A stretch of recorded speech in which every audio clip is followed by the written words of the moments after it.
It was your sacrifice that made a lot of this possible. It was my 400,000 that started this bitch. You know it and I know it. Did 17 hard years for that money. And I want half my company back. Ils aiment répéter qu'ils sont partis de rien. Mais est-ce vraiment la vérité? Lucious Lyon ne serait-il pas qu'une industrie plante? Cookie ne serait-elle pas qu'une simple femme ayant décidé de multiplier les relations amoureuses avec les membres de l'industrie pour se faire un nom? Tout ça, tu vas le découvrir dans cet épisode de Crossover.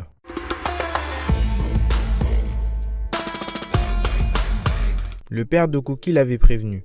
Ne reste pas avec lui, c'est un bandit, il ne t'apportera rien que des ennuis. Et il avait raison. Lui, c'est Dwight Walker. Dès son plus jeune âge, il a été abandonné par sa mère. Livré à lui-même dans un monde impitoyable, il n'avait qu'une seule idée en tête, survivre. Pour ça, il a dû plonger dans la rue et tout ce qui va avec. Les menaces, la violence, les délits. Cette vie-là, Lucious la connaissait par cœur et il en a payé le prix. Inévitablement, la rue finit par le rattraper et il est arrêté. Direction la prison. Derrière les barreaux, il fait une rencontre qui change tout. Il rencontre un homme, Curtis Jackson. L'entente entre les deux est naturelle et est facilitée par le rêve du jeune Curtis, celui de devenir rappeur. Passionné par la musique depuis toujours, il reconnaît le talent de l'homme originaire de New York. Il lui fait donc une proposition. À leur sortie de prison, un pacte est scellé. Ils n'ont qu'un seul objectif, aller chercher le succès. Curtis abandonne la rue pour se consacrer à la musique et malheureusement ce choix est très mal vu par son entourage qui décide de garder un œil sur lui. Il en sait trop donc peut-être qu'on devrait l'éliminer. Ça, c'est ce que son entourage se dit. Mais non, il y en a un qui voit les choses en grand. Au lieu de faire de son ancien protégé dans la rue un ennemi, pourquoi ne pas l'exploiter légalement? Pourquoi ne pas plutôt faire de lui une machine à billets? This is some slave-ass contracts. I ain't signed that motherfucking contract. I ain't a bitch like you. I ain't going out like that. Une proposition est faite, le contrat est là, mais non. La supercherie est très vite remarquée et l'offre est donc refusée. Le chef du camp adverse, confus par rapport à la situation, se demande comment le jeune qui l'a aidé à faire de l'argent a osé lui dire non. Mécontent de la situation, il menace de faire payer à sa famille le prix de ce manque de respect. À partir de là, c'est très clair, c'est la guerre. Nobody touch my family. I'm gonna kill him.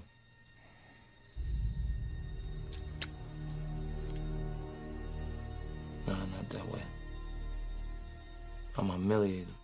Pour le jeune New-Yorkais, c'est mort. Il est hors de question de s'arrêter là et il va encore plus loin dans ses morceaux. Il règle ses comptes et continue d'humilier ses ennemis. Les menaces pleuvent et malheureusement, les ennemis qui l'humilient dans ses morceaux ont le bras très long. L'instruction de ne pas le signer a donc été donnée au label qui refuse de signer le jeune artiste. Le camp du rappeur comprend que le rêve s'éloigne. En plus de ça, l'argent manque. Il se retrouve dos au mur, alors l'homme originaire de Philadelphie fait une proposition. Yeah, we gonna do it. So what you think, man? This is a robbery. Mm-hmm. We gonna go in there, we gonna do what we gotta do. We ain't gonna hurt nobody. For real. Il décide de replonger dans cette vie qu'il avait pourtant laissée derrière lui. Le braquage est mis en place, ils sont prêts. Tout est fait pour qu'aucune erreur ne soit commise, mais il dérape. Lui qui avait promis de ne faire de mal à personne se retrouve face à ses vieux démons. Se sentant invincible, il abuse de son pouvoir et va trop loin. Oh, baby, come on. How you gonna do this shit right now? I told you don't shoot nobody. The first thing you do when we walk this motherfucker is shoot somebody. Cause that's what I do. I kill motherfuckers. You know that? You know, till I met you, I didn't even get no respect from anybody, you know? Nothing worth, mentioning. But I fucking love you. I'd do anything for you. Where's the fucking money? I said let's go, nigga. That's all I am, a nigga. Take your fucking money.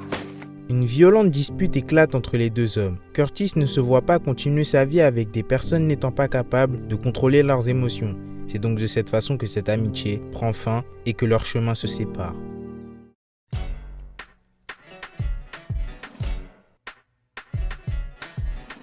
Après leur rupture, deux destins contraires se sont écrits. Depuis le braquage de la dernière fois, énormément de choses se sont passées. Curtis a payé le prix de son manque de respect en se faisant tirer dessus 9 fois. Il a miraculeusement survécu et est peu de temps après devenu un artiste à succès. Il explose à l'international, passant donc du jeune Young Caesar inexpérimenté qui sortait tout juste de prison à 50 Cent. Son nom résonne partout dans le monde, mais il y en a un qui, lui, reste dans l'ombre. Dwight se retrouve seul face à son destin et bon, j'avoue je dis seul mais non. En réalité il est loin d'être seul. Il y a une femme qui est avec lui depuis un bon moment et d'ailleurs, elle n'est pas la seule personne avec laquelle il partage sa vie. Plusieurs personnes font partie de l'équation et il sait pertinemment qu'il doit prendre soin d'eux. Conscient qu'il doit tout faire dans le but de garantir un futur meilleur pour sa famille, il prend une décision qui changera sa vie, se lancer dans le rap. Il se donne à fond pour faire décoller sa carrière musicale. Sa partenaire s'essaye même au chant, mais non, aucun résultat. Le vide autour de lui devient insupportable et frustrant en voyant que les artistes de l'industrie ne lui donnent pas le respect qu'il pense mériter, il laisse sa colère le guider. Peu de temps après, Cookie se retrouve à servir une peine de 17 ans de prison après avoir été surprise en train de vendre de la drogue dans le but d'aider son compagnon à financer sa carrière musicale. Un événement tragique qui fait de l'homme originaire de Philadelphie un homme célibataire avec des enfants à nourrir. 17-year myth, that $400,000 myth that you throw in my face every time you get on your little high horse. That $400,000 was gone within months after they locked your ass up. You're lying. I had to pay producers. I had to buy studio time. I didn't know what I was doing, so I got raped by every damn vendor that printed or packaged my CD. You weren't there to help. Encore une fois, dos au mur, mais désormais seul, il reprend les mauvaises habitudes. Cette fois-ci, pour une somme complètement différente. 1 million. Après ce braquage, il mise tout sur la musique. Travail acharné et nuit blanche au studio, la douleur devient son carburant. Et au bout du chemin, la lumière. Il finit par percer, le Lucius que vous connaissez, c'est à ce moment qu'il le devient. Son nom, ses sons, son empire, il a réussi à construire tout ce dont il avait rêvé.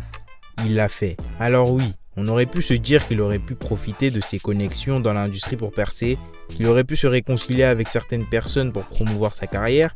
Cookie, elle, aurait pu être une femme qui utilise ses relations amoureuses pour se faire une place dans l'industrie, mais non.